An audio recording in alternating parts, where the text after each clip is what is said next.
Kentucky political science experts have never been so busy now when it comes to presidential politics. WHAS 11's Alex Dieterer is here today. She's been talking with them and the top local Republican and Democratic leaders. Alex? Well, Doug, what's top of mind right now for many Democrats is, will this announcement affect party unity? And a political expert I spoke with today said this may actually help unify Democrats. He cited voters noting weaknesses in Biden's campaign given the physical and personal obstacles he's faced. But as far as next steps go, all eyes now are on how the Democratic National Convention will unfold. It's huge.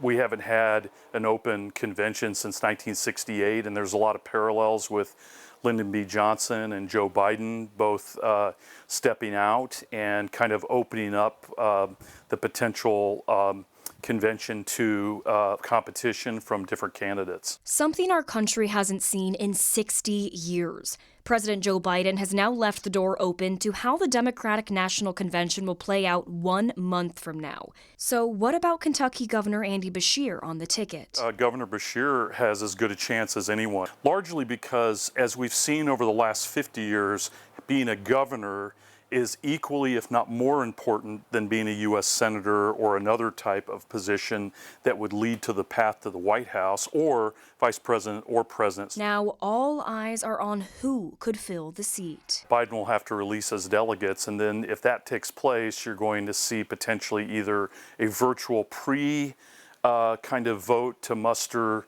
the delegate votes prior to the convention and see if they will go toward Harris, or you could have the classic brokered convention. Spalding University Dean of Graduate Education Kurt Jefferson said a brokered convention was common for about a decade prior to 1936. Where a candidate comes into the election without having a majority of the votes, and then the horse trading begins. With a lot of unknowns surrounding whose name will be on the Democratic ticket come November, Jefferson says one thing is clear: the parties are in control. I think it sets an interesting precedent in the sense that a lot of people don't understand that the parties control these processes. This is not necessarily a guaranteed thing based on voter preference or what have you. They're pretty much Republicans and Democrats controlling this process.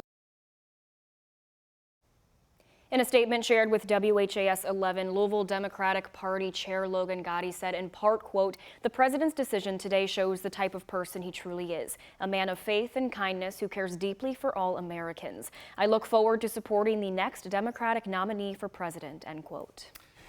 Let's talk about what the former presidents have said, especially Barack Obama today. Very interesting. He wasn't all in, or actually didn't even mention Kamala Harris in his statement. Right. In his statement today, he did share that he is hopeful that the Democratic Party will have a process to choose a nominee, which is basically what we just heard from Kurt Jefferson. That's the big question right now, is what this process is going to look like, because we could have a brokered convention, or we could have a nominee going in with a majority vote. But right now, I mean, just as former President Barack Obama said in his statement, it's all down to the process the Democratic Party will choose now.